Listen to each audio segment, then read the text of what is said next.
Siasat licik seorang suami bernama Wadison Pasaribu, 47, kala menghabisi nyawa sang istri, Petri Sihombing, 35, akhirnya terbongkar. Awalnya, pembunuhan yang dilakukan Wadison terhadap sang istri itu disamarkan oleh pelaku menjadi kasus perampokan. Ya, pada Minggu, 1 Juni 2025, kematian Petri disebut-sebut karena dibunuh oleh perampok yang menyatroni rumahnya di perumahan Puri Anggrek, Kota Serang, Banten. Saat jasad Petri ditemukan di dalam rumahnya, Wadison tak dicurigai oleh warga. Hal itu karena Wadison pun dalam kondisi memprihatinkan, yakni tangannya terikat serta berada di dalam karung. Asumsi soal rumah Wadison dan Petri dirampok diurai oleh tetangga setempat. Pada hari Minggu setelah subuh sekira pukul 5 WIB, warga dikejutkan dengan teriakan anak Wadison dan Petri. Mendengar anak-anak berteriak, tetangga depan rumah korban, Jensen Pasaribu pun langsung mencari tahu. Alangkah terkejutnya Jensen saat masuk rumah tetangganya dan menemukan Wadison berada di dalam karung namun kondisinya masih hidup. Jensen kembali tersentak saat melihat Petri tewas di kamar dalam posisi tengkurap dan tangan diikat. Wadison yang masih hidup pun langsung dibawa ke rumah sakit. Atas temuan tersebut, tetangga sekitar pun langsung melapor ke pihak berwajib.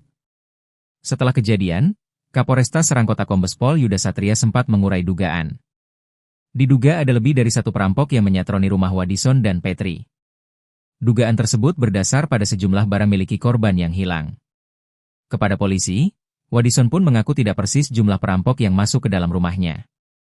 Usai sang istri tercinta tewas, Wadison tampak terpukul. Dalam video yang beredar di media sosial, Wadison terlihat menangis terseduh-seduh saat tahu Petri meninggal dunia. Saking syoknya, Wadison masih terus menciumi pakaian istrinya yang telah tiada.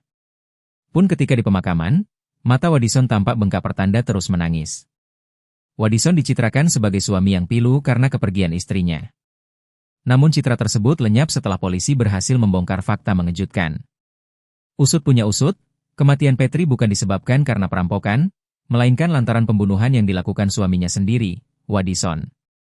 Fakta tersebut belakangan diungkap oleh tetangga korban, Siti Mariam. Dilansir dari Tribun Banten, Maria mengurai cerita alasan polisi bisa tahu bahwa Wadisonlah yang membunuh Petri, bukan perampok atau penjahat. Semua rahasia Wadison terbongkar berkat kepolosan sang anak. Ya, kepada pihak kepolisian, anak korban sekaligus pelaku mengaku bahwa dirinya disuruh berteriak keluar saat subuh. Mendengar pengakuan dari anak korban, Mariam syok. Sebab selama ini yang diketahui tetangga adalah Wadison terikat di dalam karung saat istrinya tewas. Belakangan terkuak bahwa Wadison sengaja mengikat dan membungkus dirinya pakai karung guna merekayasa pembunuhan terhadap sang istri. Alhasil saat ditemukan warga, Wadison dan Petri dikira baru saja dirampok. Terkait dengan pemicu Wadison tega membunuh sang istri, Mariam punya bocoran. Diduga Mariam, Wadison dan Petri sempat cekcok sebelum tragedi pembunuhan terjadi. Pemicunya diduga karena Wadison ada wanita lain. Download Tribun X sekarang. Menghadirkan lokal menjadi Indonesia.